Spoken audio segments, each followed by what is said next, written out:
So, good evening to all. On behalf of Indian Medical Association Nagpur and Academy of Medical Sciences Nagpur, I myself, Dr. Sushma Thakre, Joint Secretary of IMA Nagpur, welcome you all on the webinar on COVID updates. Why hesitation in taking COVID vaccine? And all of you are aware of certain facts about the COVID-19 where we have very well defined clinical criteria, specific diagnostic test, but no well defined treatment or no specific treatment, and widely preventive measures like social distancing and using face masks. And in spite of all these things, today we have with us one of the most cost effective weapon for combating COVID-19 is immunoprophylaxis or vaccine against COVID. But there are a lot of misconceptions about the COVID-19 vaccine in doctors as well as in the general population. So I think these topics needs to be addressed. So with this, I invite our more enthusiastic and dynamic president of IMA Nagpur, Dr. Archana Kothari, for her introduction. Thank you, Sushma. On behalf of IMA Nagpur and Academy of Medical Sciences Nagpur, I welcome you all to this very important topic on the webinar, COVID vaccination. Why there is hesitation, sir? This topic came to our mind because when the government told us to get enrolled for the vaccine, there was so much of hesitation in enrolling also because people were not ready to give their name. People were not ready. They were saying that doctors, why healthcare workers only and not politicians or not other people? Are we guinea pigs? Why we should take vaccine? Whether they want to take this mass consent like this? Is it possible to take mass consent like this? And all these things were in our mind, and still there is hesitation in not only in taking vaccine, but which vaccine, whether we should go for Covishield, Covaxin, or mRNA, DNA, and everything. So much of confusion. The amount of confusion which is there for the disease, I think more confusion for the vaccine. And that's why we thought of taking this topic today. And we are very fortunate to have Dr. Milind Bhushundi with us, who is the moderator, and Dr. Ravindra Sarnaik. He's a renowned chest physician of Nagpur. He is also there as a moderator, and he's president of Academy of Medical Sciences also. And we have the esteemed faculty, national, international repute. I think he is the only name in COVID which everyone knows, Dr. Ganga Khedkar sir, Padma Shri Dr. Ganga Khedkar sir. We welcome you all to this uh, webinar on the very important topic. And with these few words, I would like to invite Dr. Milind Bhushundi sir for further proceedings. And thank you, Sushma. Thank you once again. I want to invite Dr. Milind Burshunti sir. He is the director of Institute of Infectious Diseases. He is the head of the HIV unit at LMH Nagpur, and he is doing a lot of work during this COVID pandemic. He is nationally and internationally reputed personality, and he is our today's moderator. So I request him to introduce our today's speaker, Padma Shri Dr. Raman Ganga Khedkar.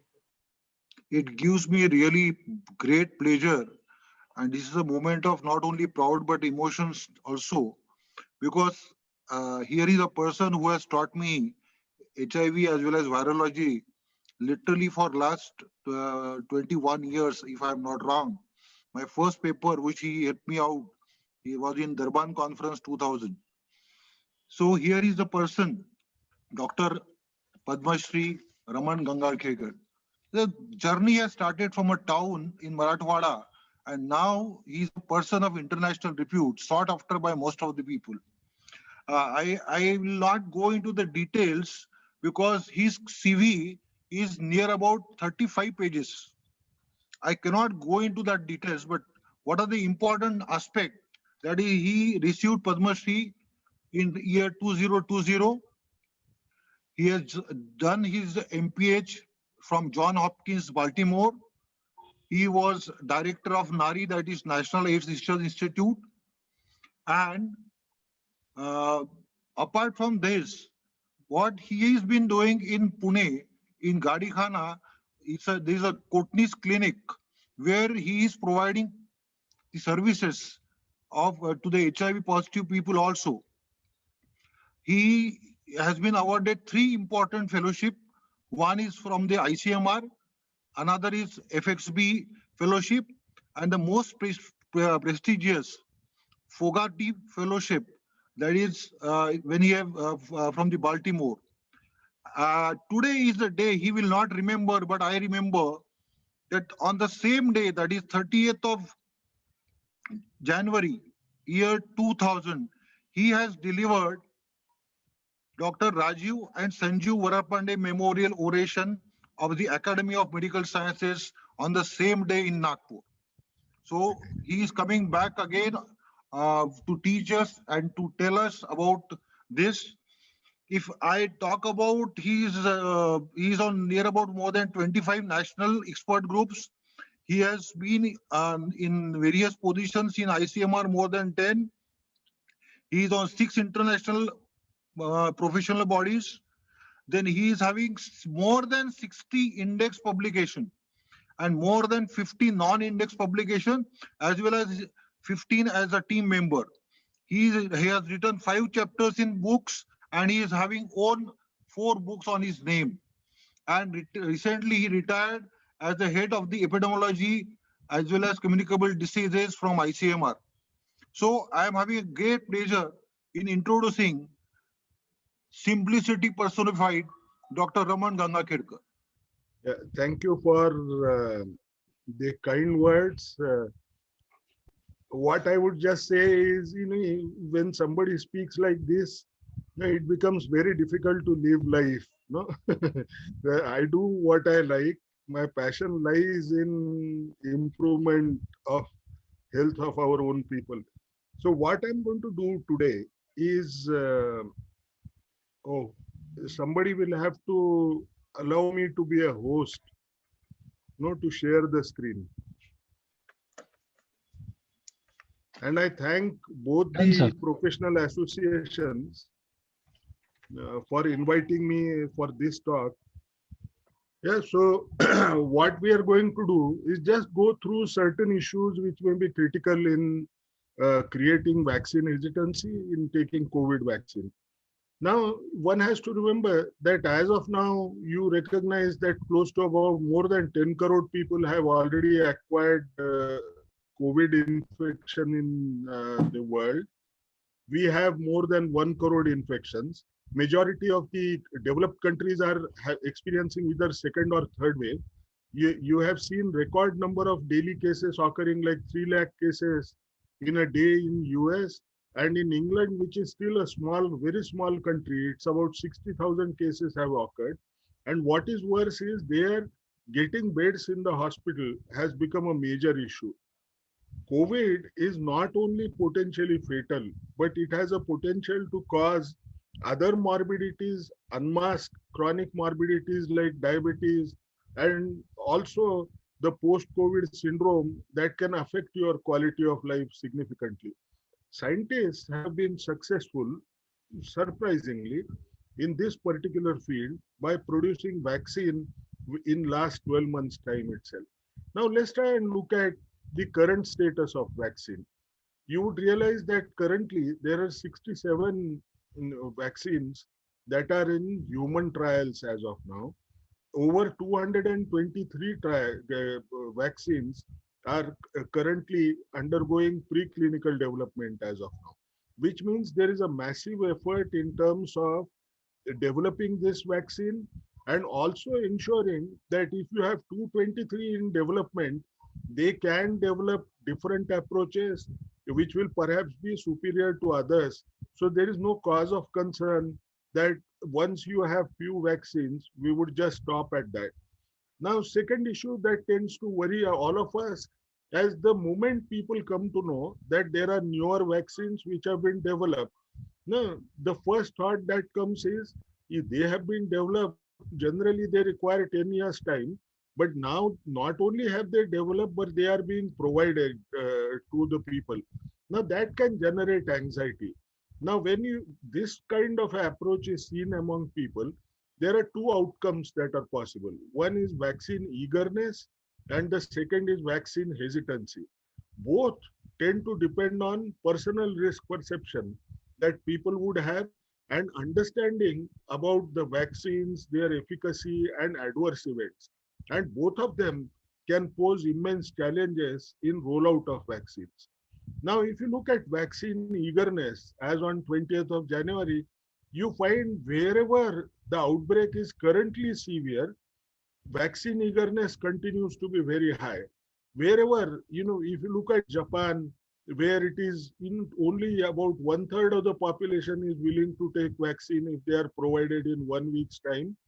Now, this is only because the outbreak is not so severe currently, and naturally it pushes the vaccine hesitancy component in a stronger way. Now, if there was a study that was done where they tried to find out as to why people would not take vaccine among those who have vaccine hesitancy, there are different kinds of people, different people living in different areas had different answers to it. But what are the key things, key domains where we tend to show hesitancy as a reason? No, side effects, very fast vaccine trials that have taken place, perhaps a suspicion that these vaccines may not be effective. At the same time, some of us will feel that I may not get COVID. And there are some anti-vax groups. No, I belong to one group. I don't trust vaccines. Now, what do you do with that? So essentially, these are major reasons that we could have.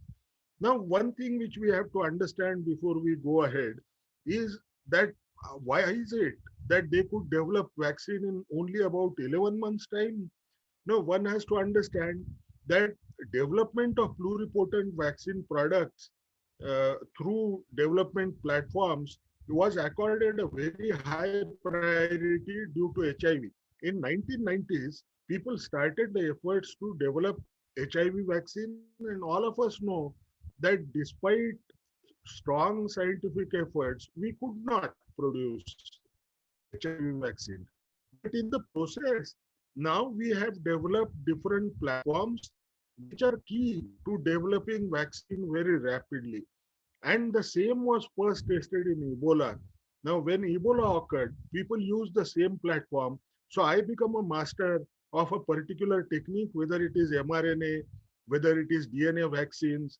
No, and then I use the same approach. But the moment I understand that the sequences of this particular virus, the result is within 2 weeks of reporting of the first genomic sequence from China, companies in US, UK, and China, and academic groups as well, they started working on vaccine development. So it is not a big surprise that things were moving very rapidly, even in the initial period. Now, if we have to overcome vaccine hesitancy, we'll have to understand about these vaccines more. Now, we have two vaccines. So first effort that we will make is to try and understand how do they work. Now, if you look at AstraZeneca vaccine, what is this AstraZeneca vaccine? It is using chimpanzee's adenovirus as a vector for this particular vaccine. Now, why do you need a vector? Because they don't want to give the live virus or dead virus or inactivated virus as such. So what do?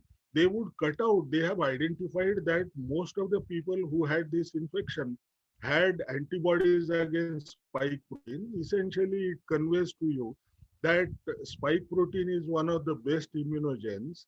So what they did was they encoded the genes that are required to produce spike protein, cut the DNA in this adenovirus, and inserted these genes into the adenovirus. Now, what will happen?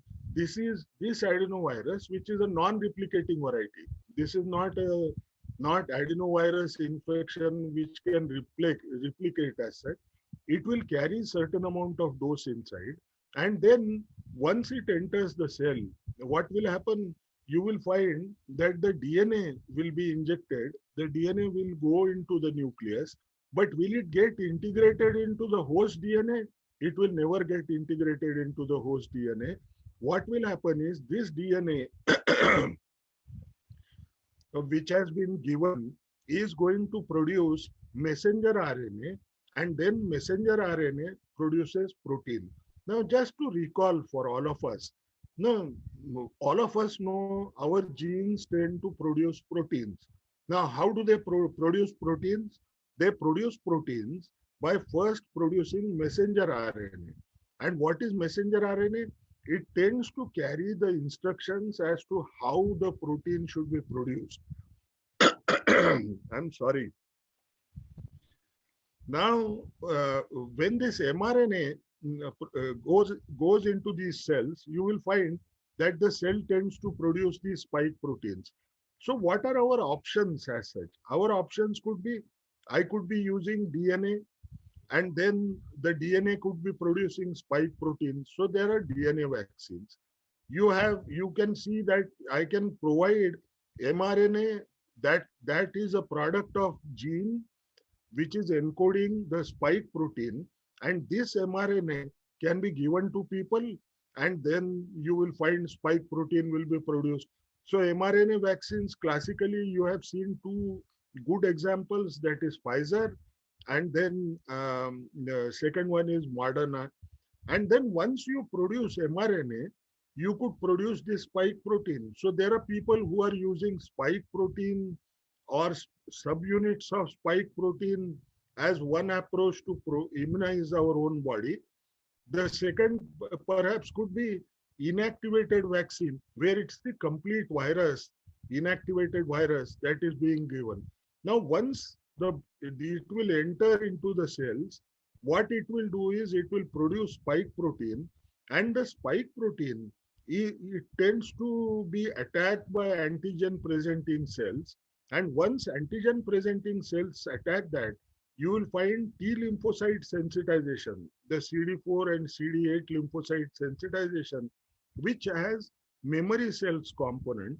You will find that they will retain this particular memory, and all of us know once the infection is over, the antibody titers tend to drop off.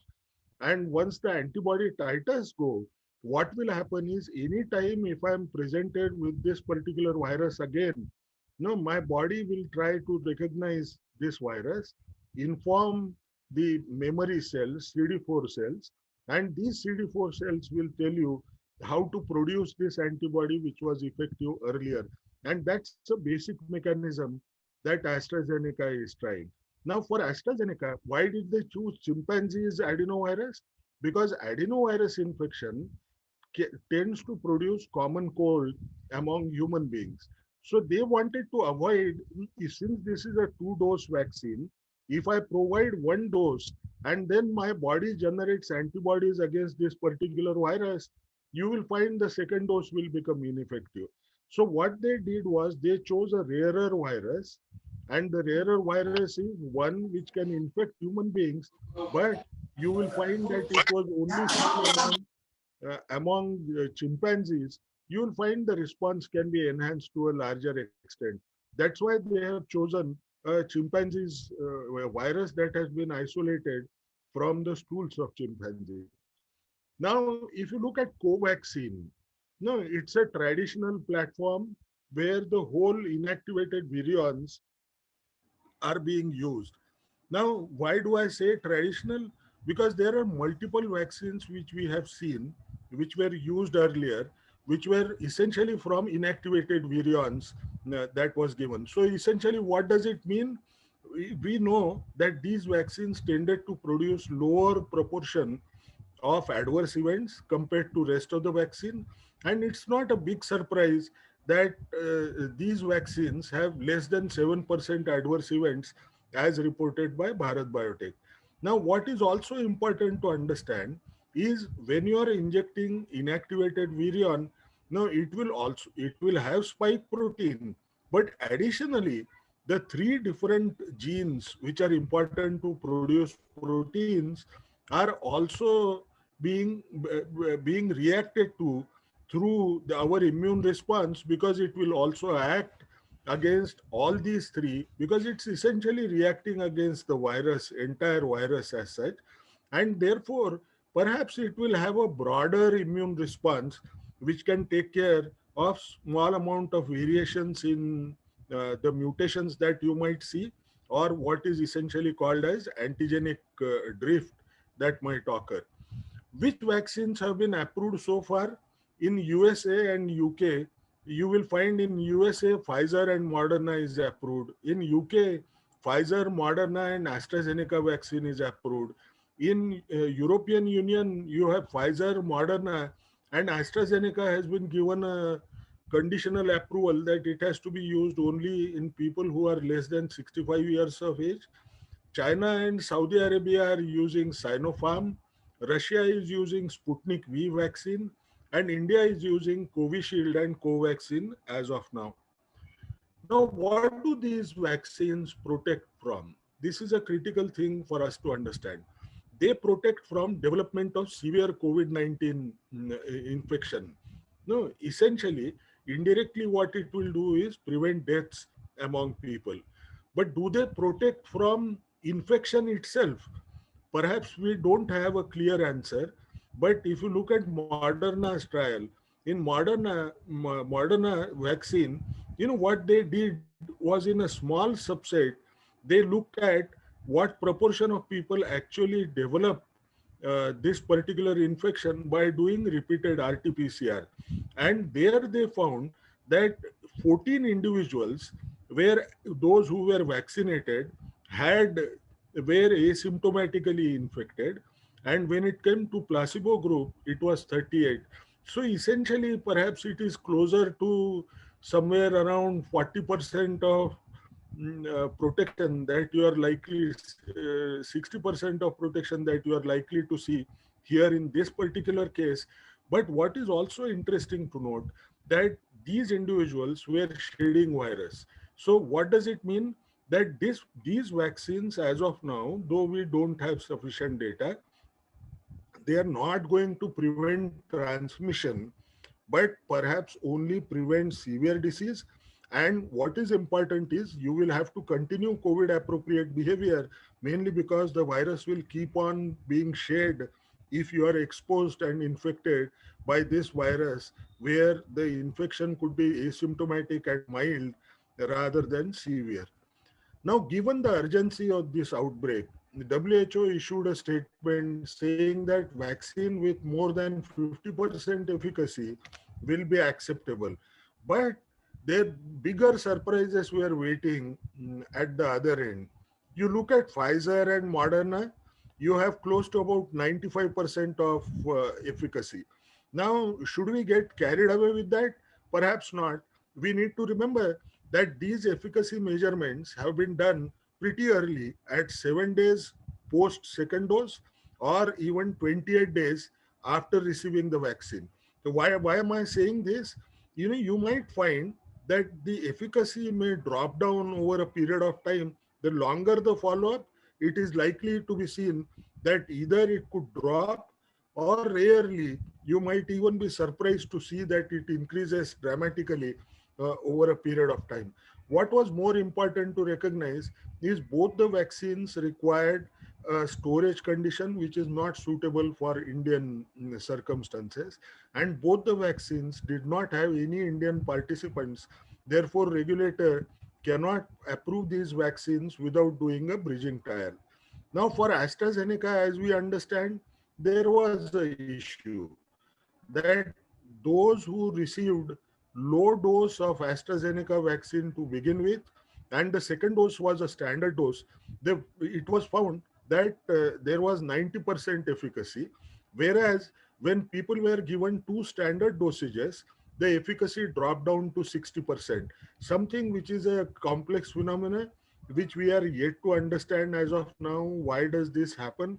Is it a reflection that when you provide the second dose as first dose as a small dose, perhaps a lower dose went in and it failed to immunize to larger extent those who could be against this adenovirus vaccine, vaccine, and therefore the take was better, whereas subsequently it did not happen. But we don't understand much about it.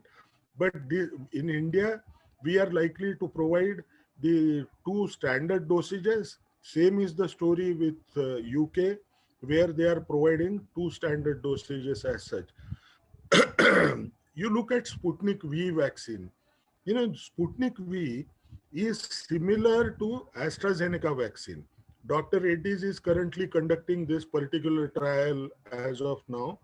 Now, in this particular vaccine, they also found 95% efficacy.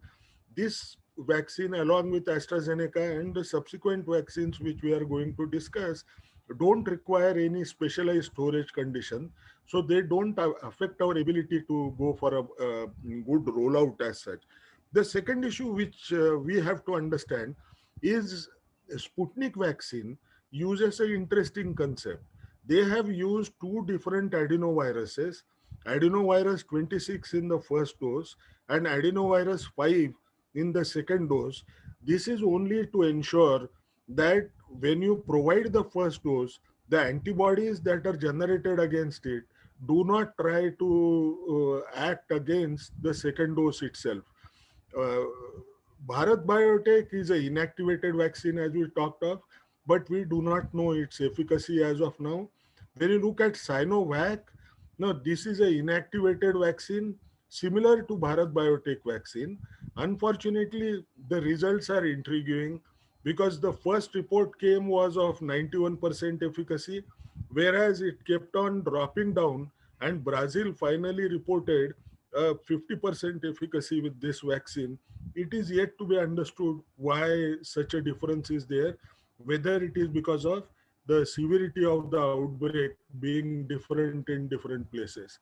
Now, if you look at the newer news items that you say, that you have three different variants which are a cause of concern. One that came from UK, the other one came from South Africa, and the one that came from Brazil. You find that one against South Africa and Brazil, the vaccines are compromised to some extent in terms of its ability to produce neutralizing antibodies as such. And therefore, there is a cause of concern. If we give time for these kinds of variants to come up, you might find that you may have to change your vaccine to ensure that the variants are also addressed to a larger extent. Considering that, the newer two vaccines data has emerged recently. One is Novavax, where they are using nanoparticles of recombinant subunit, that is spike protein, and the efficacy that they have noted is about 90% as of now.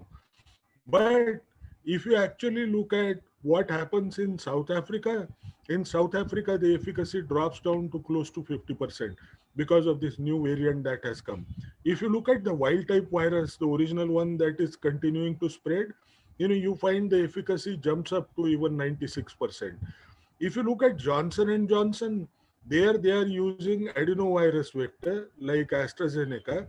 This AD26 is you have encoded genes for spike, and they are expected to give you a protection of about 85%.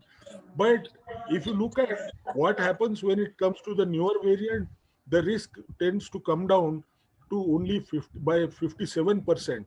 And that's something which is important for us to recognize. What is most interesting in this Johnson and Johnson vaccine is, as the time passes by, the efficacy tends to improve for even reduction in deaths that can happen, which is a very good thing to actually observe. Both the vaccines, Novavax will be produced by Serum Institute. Johnson and Johnson is in tie-up with Biological Evans, and perhaps their trials would also be undertaken in India very soon. How is the vaccine developed? All of us know you develop it in the lab, then do animal studies, and then you go by phase 1, 2, 3, and 4 is a post-marketing surveillance. Now, which side vaccine work effects sir can occur? ಹೇಗಿರ್ತದ? Hello. Which side effects can occur due to vaccination? The serious side effects are anaphylaxis, but one must remember that the frequency is pretty low. It's around 1 in 1 lakh, and that is what is even observed as of now, even in India. Transverse myelitis and encephalopathy have also been reported, but one must also remember that most of them are reversible. Our immune system may start producing antibodies against our own bodily cell, and it may produce autoimmune disease. Antibody dependent enhancement, as was seen in dengue and RSV vaccines, is also a possibility for which we currently don't have data, but we may have to wait for a longer time to know about it. The early and immediate toxicities that are likely to occur, they are likely to occur in the first 2 months of follow-up itself. So will these trials miss them? Unlikely. But if these are rare kind of side effects, however large a trial must be, you will find that if the frequency is lower of its occurrence, perhaps you may not detect it. But you need not worry essentially about immediate toxicities, but long-term adverse events, we'll have to wait to actually know what might eventually happen, if at all. If you look at what is the data that is emerging, if you look at the side effects that occur, whether by Moderna or you take any vaccine, now by and large, what will you see? Within half an hour of administration of vaccine, you will find anaphylaxis, reaction would perhaps be seen. Non-anaphylactic related side effects are likely to be seen over a period of 60 minutes. So we need not worry that there could be a life-threatening event that will occur beyond 30 minutes of observation that Government of India has proposed.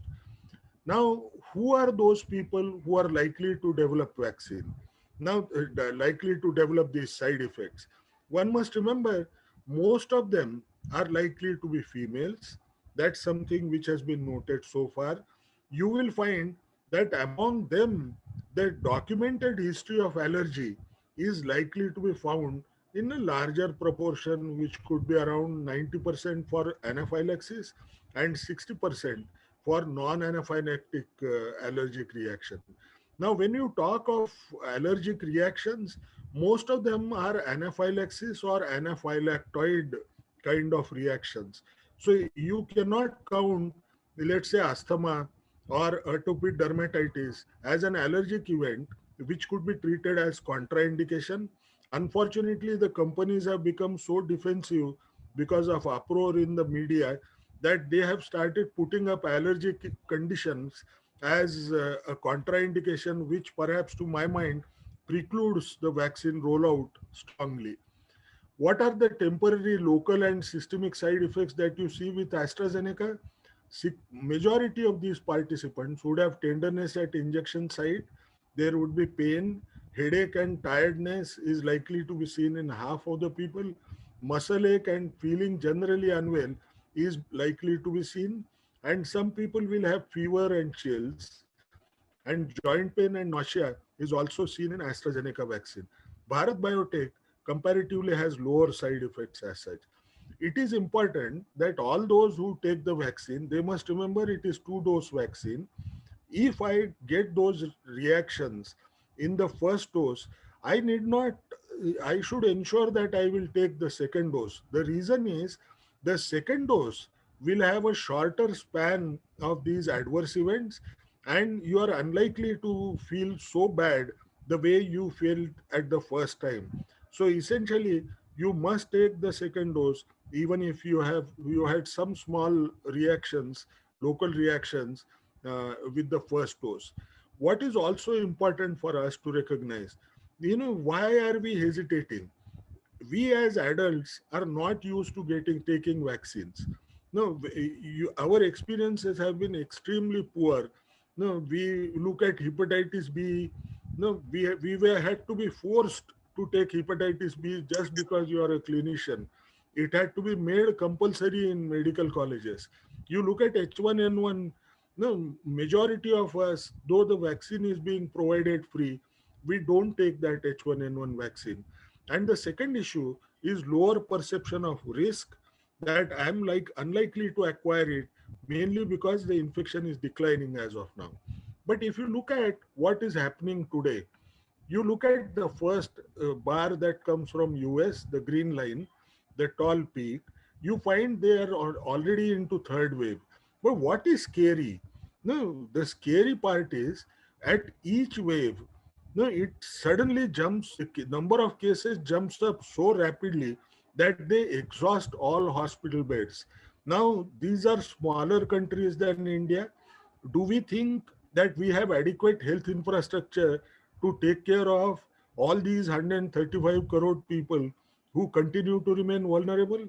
We must remember that the second Zero survey that we did, at that time in September, we found that close to about 94% of the people continue to remain vulnerable. If you think in terms of the trend, perhaps even now, to our mind, anywhere around 20% of these people would have seroprevalence being detected, and therefore 80% of them are likely to continue to be seen as vulnerable. So, do we wait or do we use this time is an issue which we have to recognize. You look at the hospitalization data that comes from US, there is a sharp increase that you see with the third wave. Now, our advantage is we have first wave on a decline. Second national zero survey tends to suggest that we may continue to have about 80% people who are vulnerable as of now. And this vulnerability is likely to exist in a large majority of the population. So why not use this opportunity like we did at the time of lockdown? Can we try to ensure that people receive vaccine at this juncture is an important issue. We also need to remember, apart from other key determinants of new infections that occur, we used to be worried about super spreading events. Now you have super spreading viral variants. So both together, they can cause problem with the additional background of the COVID fatigue that is ensuing in the population as such. We all know that sustaining COVID appropriate behavior is a challenging issue. One possible solution is, in addition to COVID appropriate behavior, you add vaccines in your armamentarium to protect yourself against COVID 19. When new variants come, there is a rapid rise in new variants that you generally see. And therefore, we actually need to worry that so far newer variants are not seen in larger numbers. And God forbid, if it occurs in India, the situation will dramatically change. Looking at these, why vaccines are being provided essentially to doctors and others, you have two major objectives. One is reduction in severe COVID associated mortality and reduction in transmissions. However, reduction in transmission would mean you'll have to immunize almost everybody, which is going to be a major task in itself. But when it comes to reduction in severe COVID associated mortality, you could prioritize different populations. If you want to reduce mortality, you want to immunize those who are 50 years and more with comorbidity. The total number is about 27 crore.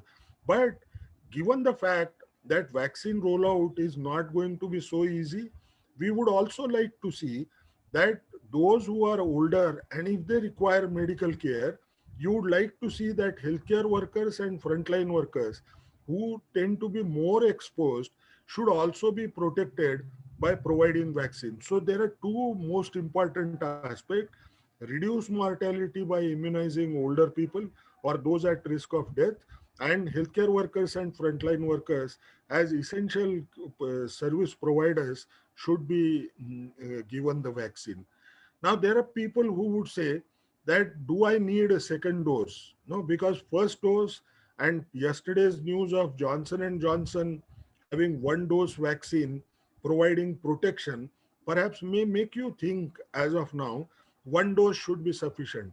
But that could be a good news in the offing. But as of now, the companies have only provided 2 dosages, and therefore we need to adhere to that. Why 2 dosages? Because when you provide two dosages, the protection is likely to be more durable. So essentially take 2 dosages. Some of us will feel that if I was infected by COVID-19, should I take the vaccine? You need to. The reason is we do not know how long the protection will be there from natural infection. The last report is up to 8 months time. We need to remember when you provide vaccine, it will act like a booster to the immune system to produce antibodies against it. And what is also important is you need to take 2 dosages rather than anything as of now, not 1 dose, but 2 doses of vaccine, even if you had COVID-19 infection.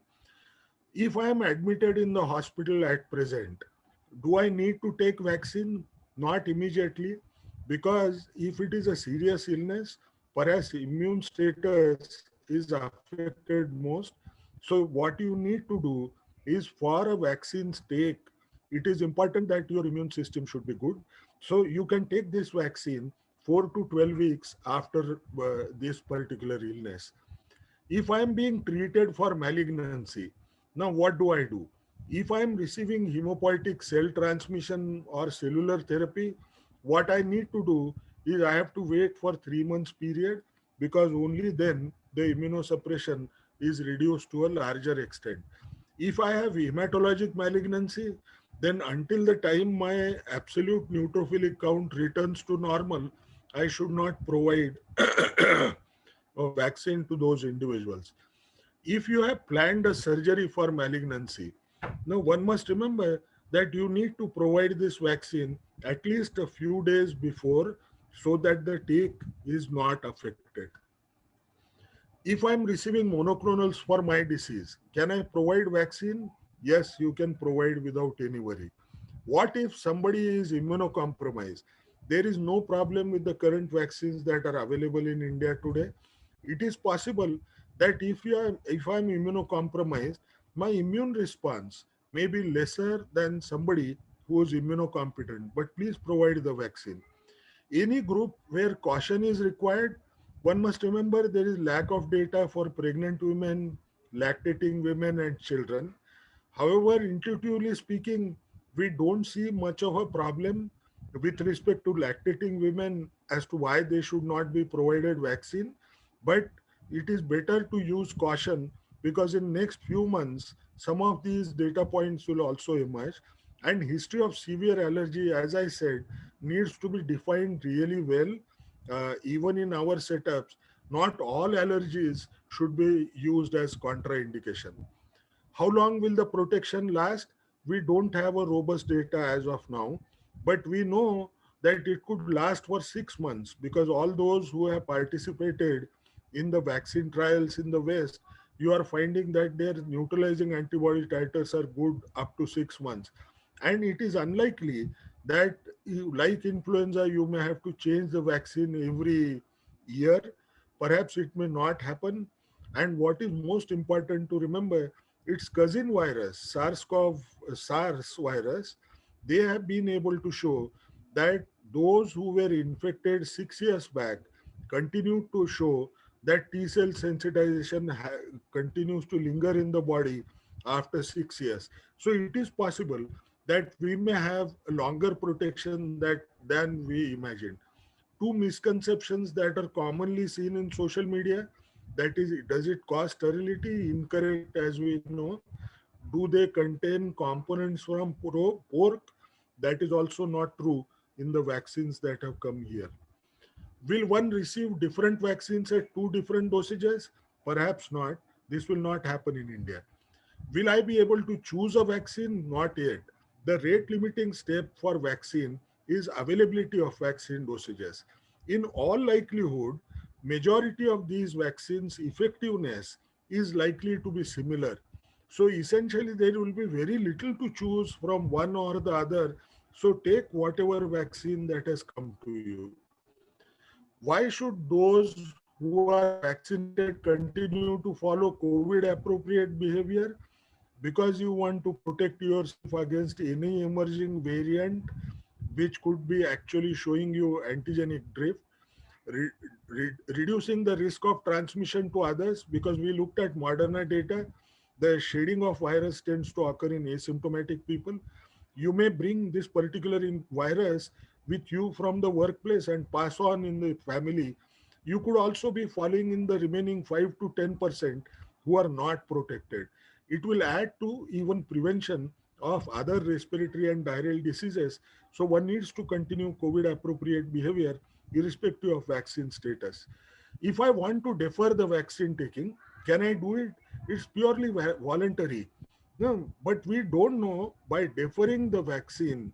No, are you going to be in a position to receive the vaccine? Because it is perhaps a possibility that vaccines being marketed in the private sector may not happen so fast, because there is a fear of fake vaccines coming because of the costs and black marketing that might happen. We need to think about COVID in a different way. You look at long COVID, those who had COVID infection, 76% of them had at least one symptom 6 months after they were discharged. 63% continued to have fatigue or muscle weakness. 26% had sleep difficulties. 22% had hair loss. 11% continued to have smell disorder, and 9% had palpitations and joint pain. Now, one thing which we must remember, if you want to decide whether I should take vaccines or continue to remain vulnerable, the decision is finally yours. But we must remember that as medical practitioners, we are extremely good at risk benefit analysis, whether it is to oneself or to others. When you choose antibiotics, you are blind, to begin with, but you take a risk based on whatever risk benefit analysis that we do. When you go for a presumptive diagnosis, there is a risk, but you choose one and try to look at the benefits of choosing that over the others. So you need to reflect within. If you feel that I don't want to take vaccine, please remember at least that don't discourage others from taking it. Please provide rational and accurate information to them, because finally you are looked at as opinion leaders in the community when it comes to health related sector. The choice whether to take vaccine or not is yours. Thank you. No, sir, absolutely not. It was as usual. Whatever the questions I've received so far, most of them have already been answered. But still, we do have a lot of few questions which will be asked to you. But before that, I ask Dr. Sarnaik, please. So thanks a lot, sir. It was a very vivid and a very descriptive, enlightening, and it really educated. We have been asking for questions on today's discussion, and the majority of the questions that were actually most of our members, the academy members as well as IMA members, they had shared with us, have been well answered and very precisely answered, and your slides were very, very descriptive about it. And of course, now towards the end of 2020, throughout this tunnel of pandemic, there is an enlightenment or maybe the light seen in the form of the vaccine. And there are issues, as we understand, there would be manufacturing, distribution, like the requirement and the supply chain itself. And of course, it is extremely tough task, which you have really made very easy, of persuading public to take vaccine. In fact, this is where there is a very important role of the medical fraternity for the broader acceptance of this vaccine. That's where our title for today's discussion is. And there are a few questions which, in fact, we will just try to interact with you. In fact, the primary one question is, can vaccinated people stop worrying about COVID-19 hereafter? No, I wouldn't say they should stop worrying. Perhaps they are only ensuring, based on the data that is available today, that they may not succumb to COVID-19. Mild infections may still occur, but the data will continue to come into the light as the larger studies data from the clinical trials will come. One must remember, every trial that is done in the world is still incomplete. No, this what we saw is interim analysis. So give them some time to generate that data before feeling that you could be protected. You are protected from Yamadev, but let us hope that even transmission would be stopped to some extent. No, let us see that part. So therefore, COVID appropriate behavior should be followed. So in fact, another question which is actually pertaining to the mass vaccination, like if we look at the current phases that is recommended universally, and partly WHO, those policies have been accepted by our regulators. Initially, it would be the forefront, the doctors and the paramedics. The question is, will this vaccine be effective in all the patients? In fact, phases wise, if we are looking, next phase would be the high risk individuals, the elderly individuals, although there would be few exclusion criteria. The question is whether it will be all the patients who or whosoever is vaccinated, will everybody be benefited? There is one thing which we have to understand. As of now, there is no data that tends to tell us that vaccines will not be protective against different variants that have come. Even the South African and Brazilian variant, the vaccine retains those neutralizing antibodies. But to give you a crude answer, if it required, let's say, 1 milligram of neutralizing antibody, here, because this is a new variant which is likely to go for immune escape, you might find that you may require 1.5 milligram of neutralizing antibody. But so far, the vaccines have not been threatened. But should I worry more about it? I should not worry, because even if you have to generate a newer vaccine which will work against variants, the current technology, especially the mRNA one, can generate it in 6 to 8 weeks' time. And the same may happen with adenovirus vector, because the genes that encode that kind of spike protein will also can be easily incorporated. So you might receive, given the fact that tomorrow, let's assume, there comes a situation when you have completed everybody in the first 30 crore population and you are rolling out to somebody else. Now, in those populations, let's assume there is a new variant that comes. What will happen? You might receive either booster from that particular variant, vaccine against that variant, or even those who were earlier immunized may be provided that one dose of that kind of vaccine, because basically you are tuned to handling spike protein. The small tweaking that has to happen will happen with one dose that can be provided to people. In fact, this is my personal observation that few of my colleagues have been calling me, like you said, we should encourage more people. While discussion, they are little apprehensive regarding the local tenderness at the site of injection and the mild febrile illness, maybe body ache. So few of them have been considering to take paracetamol prophylactic on preceding day of vaccination. And I happened to read one article in Lancet somewhere in October, that they have seen that the antibodies generated after taking paracetamol fall short of the expectation in the two arms. It's a well-organized trial. So is there any follow-up regarding these kind of paracetamol intake during vaccination, or any updated publication beyond that? Sir, paracetamol may not produce as exaggerated effect as it sounds, but it is NSAIDs. No, NSAIDs have been shown to reduce the neutralizing antibody titers development in animal studies very recently. So there is something which we need to worry about. But to my mind, paracetamol is no problem. We can continue to have it because this is a 2-dose vaccine. No, this is not one dose. The second dose will ensure that the memory will be jogged when you provide the second dose. I think there are plenty of incoming questions. May I ask Dr. Milind to have few of them? Yeah. Dr. Gangaghat sir, I will just give you short questions aspirin, antiplatelets, and vaccine. Yeah, as far as the vaccines that are currently available, the only thing which we have to remember that you might get a larger swelling and little pain, which would be more than somebody who's not receiving it.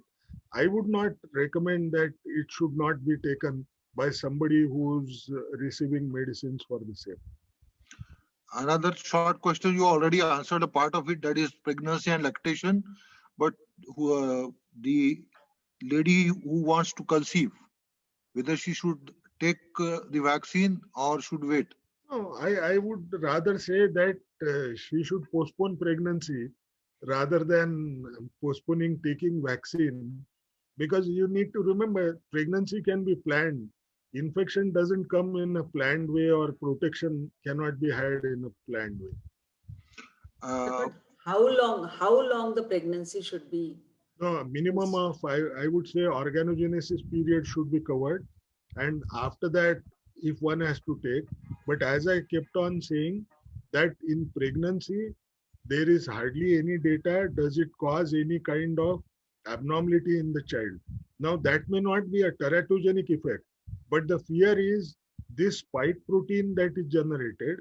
Can it activate certain cytokines which can damage, like you see in COVID, there could be a damage in different organs, and therefore there is a scare, and that's the reason why people are saying that you should wait if it is to be provided to a pregnant woman, unless the risk of exposure is extremely high. Fortunately for us, that situation doesn't exist, so we can afford to wait. okay, again, another rapid round, vaccination gap, like rabies vaccine or any H1N1 vaccine.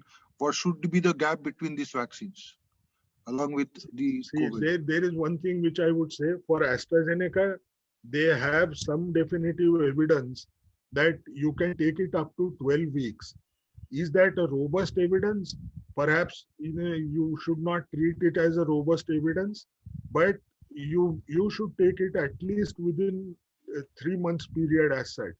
But should I then think that 28 days, as is advocated in India, should not be followed?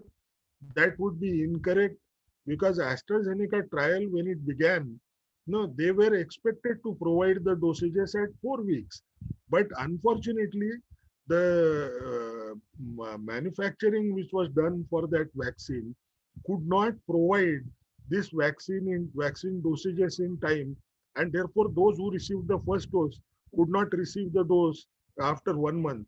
I would perhaps refrain from making arbitrary changes, though I also understand there are vaccines which we tend to have longer gap between, but I would not like to extrapolate for a new product whether you can take that decision arbitrarily. The best is to retain the thought that you have to take the vaccine after 28 days, Okay. preferably. COVID vaccine and international travel. I don't think that should be a big worry, because I don't see whether such rules are most often promulgated by developed countries. I don't see how they are going to immunize everybody in their own countries. So it may not be something that will come up at least in next couple of months' time.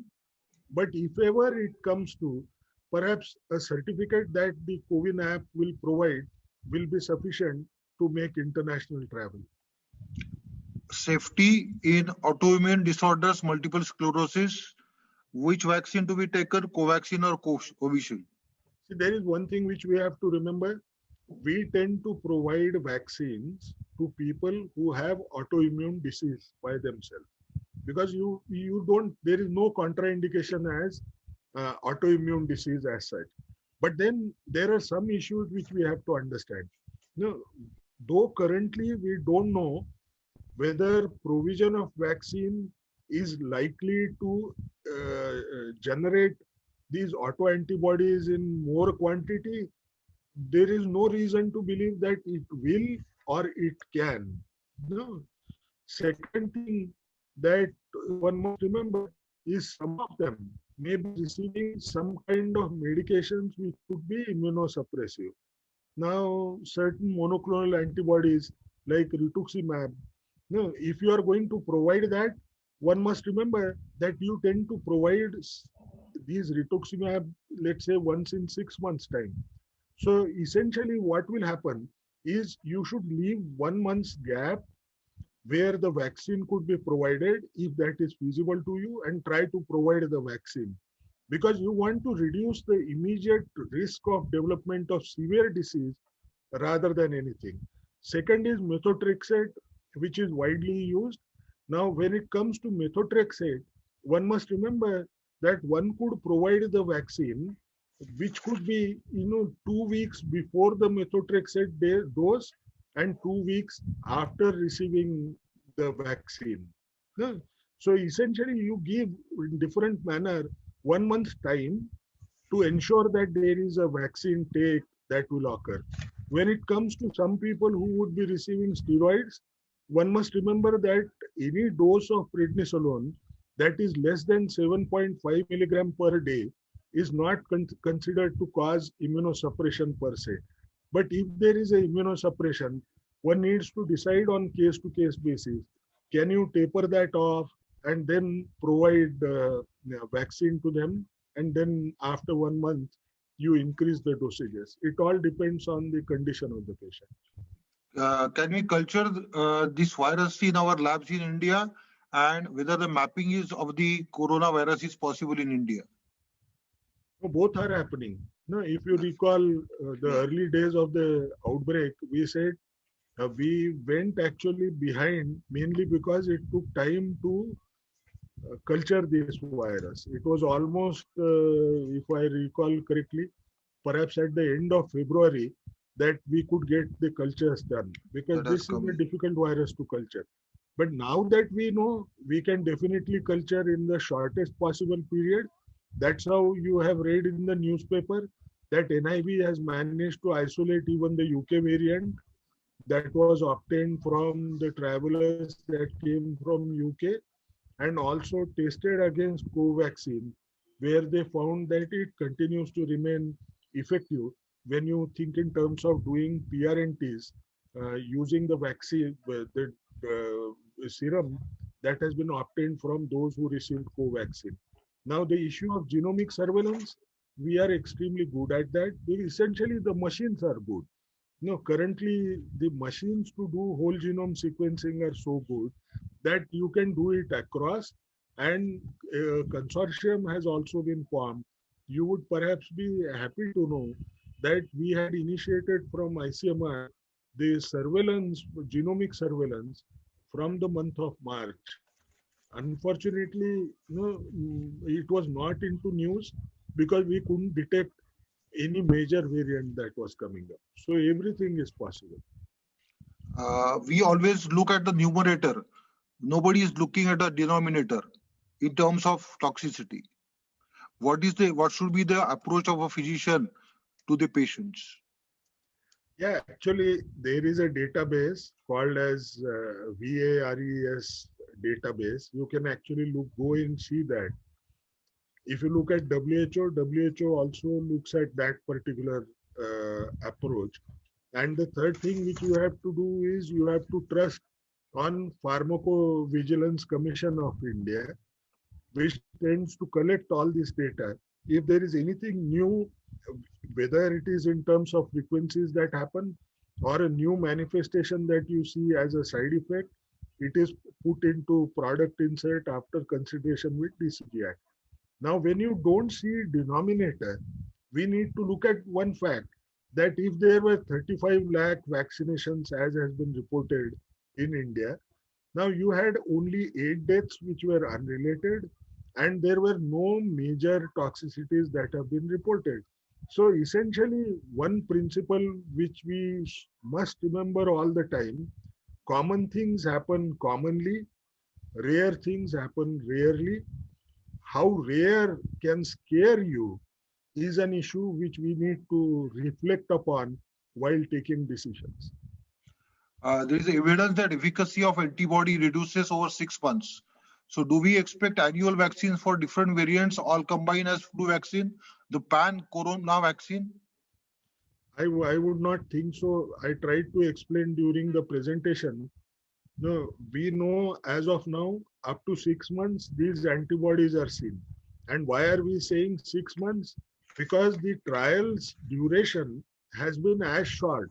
No, the longest follow-ups that they are able to do is up to 6 months.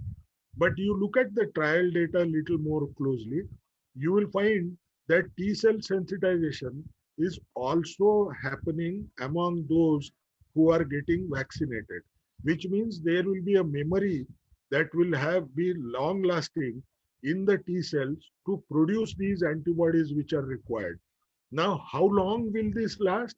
As I said, if you look at the cousin brother, that is SARS virus, no, those who were infected by SARS, even after 6 years, this is a small number because SARS was in any case a smaller outbreak, but 26 odd number, I may be wrong by one or two, no, 26 odd people who had SARS, when the investigators looked for the persistence of antibody, the IgG antibody titer went down, but not undetectable.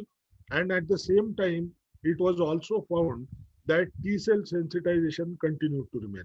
Now, some people tend to worry, no, because some people tend to have the antibody assays coming negative. But do I need to really worry about that? No. You need to remember that these are first generation ELISAs that you are seeing. As the ELISAs will be refined, even the smallest quantity of antibody will be detected and you will be able to measure those titers really well. It is just that you have to give time for every innovator to improve on the techniques, and things will be similar to what you find in other diseases. From my side, I have more with the questions. Dr. Sarnaik, if you want to ask any questions, or Archana yourself. Yes, I would like to ask you, sir. I got infected in, say, August, September. Then in January, my again repeat test comes out to be positive. So now should I take vaccine or what should I do? How I have to correlate this? I would always say, please take the vaccine, because there is something which we need to understand. In natural infection, you will find there could be a variable immune response. No, that's the reason if I was to this, I would not like to take too much of time on this. But most often when we say there are some people no, who respond well, no, and there are some who don't. Now, why does that happen? Because for some reasons, no, when you have natural infection may not trigger certain components of immune system so well. But when it comes to, it could be a reflection of low viral load at the time of getting the infection, and therefore the amount of exposure may be insufficient for the immune system to recognize everything and produce everything. Now you look at vaccines. Vaccines are providing you artificial measured dosages that you require to trigger an immune response which is considered as protective immune response. There the titers are measured, there you look at T cell sensitization. So I would still say that even if you have two episodes of this infection, perhaps your safety will lie in taking the vaccine just to protect yourself. So the moral is that we have to take vaccine and we don't have to go for antibody titers or anything else before taking vaccine. As I said, no, antibody titers will keep on declining when it comes to natural infection. That's the reason, in some infectious diseases, we say that fourfold rise in antibody titers tends to suggest that the infection is active. No? Because with every active infection, the titers are high at that time and then they keep on coming down. So the best is not to go for antibody titer because it doesn't make, you will find it difficult to interpret whether you should be doing it now or not. The best is, in principle, is if you could if you could tolerate the two COVID infections, then vaccine is not going to be as bad as the COVID infection. There are a lot of questions on comorbid conditions like CLL, CKD, drug interactions, the old people, whether they should go in for that. So that you have already answered in your presentation. But one question that is regarding the herd immunity. What percentage of the community needs to be vaccinated for having a herd immunity? See, one must remember one thing. Herd immunity, earlier there were different people who did modeling and tried to find out. The range was extensive. It went from 58% to right up to 74%. Some people went up to 80%. No, you need 80% people having, let's assume why 80%, even 70% people should have antibodies in their body. Now, when new variants come, the situation becomes worse because these are highly transmissible variants. They can rapidly spread around, and that becomes a key feature for herd immunity because the virus may survive. Let's assume it has a survival from the period of development of symptoms to average around 10 days. Now, within 10 days, it has to find a body where it could infect, multiply, and stay there. Now, if there is a variant which is a super spreader variant, now it will be able to be more successful in identifying such a body because it has the ability to spread rapidly. And therefore, herd immunity is likely to kick in if we would have far higher level of herd immunity in the population, which could be as close as 90%. And that's the reason why you find even in Israel, today they have in last, I don't think it is even 1 month, but if you assume it is 1 month, they have covered 35% of their population as of now. The reason is rapid vaccination is likely to be more protective, and because you want a higher proportion to have antibodies than what we knew before. Dr. Sarnaik, before you ask one question, this is a question from my side, sir. This vaccine, is it going to reduce other type of flus and URIs like that? If you actually look at it, it won't be the vaccine that will cause it, but it is vaccine-associated COVID-appropriate behavior. If both combine together, you will find respiratory diseases, infective respiratory diseases may drop down. Dr. Sarnaik, please. In fact, this is one of the members' question that after 2 days of vaccination, somebody is reported RT-PCR positive. So how do we interpret this? Absolutely. No, this is a really good question because you tend to get COVID-like symptoms once you vaccinate an individual. So how do you distinguish? No, you did RT-PCR and you have found yourself to be positive. That actually means you had concurrent infection at that point in time. But you will find a clinical situation where a patient will come and he will say his symptoms are like COVID, and he has received vaccine. So the challenge would be, do I offer RT-PCR to him or treat it as vaccine-associated symptom? No, one of the distinguishers could be those who have lost a sensation of taste, those who have lost a sensation for smell, anosmia. No, those people would be prioritized to be asked to go for RT-PCR test. But the fact that you had RT-PCR done and it came positive is an indication of concurrent infection at the time of vaccination. Just taking this question further, if the person is to be vaccinated and in recent past he has already had a febrile illness, so what should be the clinician's approach? How early or how much duration or interval one should wait? If it is a normal febrile illness, you should go by what we generally do. You would perhaps wait for a week's time and then ask them to take the vaccine. If it is a COVID-like illness, which can perhaps suppress immune system sufficiently, in those circumstances, you would wait for 2 weeks period and then take a call. If the functions appear to be normal, even by doing hemogram, that should be sufficient to take the call that lymphocytes have come up, the neutrophils have dropped down, the NRR ratio is also fairly good. You can take it then. I Sir, think there is we- one question by Dr. Anand Chandrani. He is asking that his mother is 98 years old, having blood pressure. Can she take the vaccine? No, it doesn't Hepatitis. matter. No. See, the only risk that you might entail is we know non-response to vaccine or non-responders increase as the age increases.